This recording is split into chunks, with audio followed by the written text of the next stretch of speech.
Sillod Nashik ST bus घेऊन जाताना अचानक बस चालकाच्या छातीत दुखू लागले। चक्कर येऊन त्याने तशीच स्टेअरिंगवर मान टाकली। तत्पूर्वी त्यांनी इशारा केल्यामुळे वाहकाने केबिनमध्ये धाव घेत हाताने ब्रेक दाबून बसला नियंत्रित केले, अन्यथा मोठा अनर्थ घडला असता।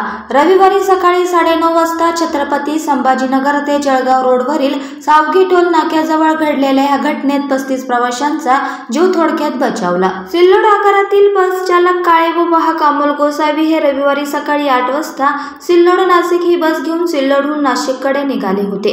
चौका घाटाच्या पुढे सावगी टोल नाक्याजवळ 9:30 वाजता चालक काळे यांची अचानक तब्येत बिघडली। त्यांच्या छातीत दुखायला लागले। त्यांना चक्कर येताच त्यांनी वाहक गोसावी यांना बस कंट्रोल करा असं म्हणत स्टेअरिंगवर मान टाकली।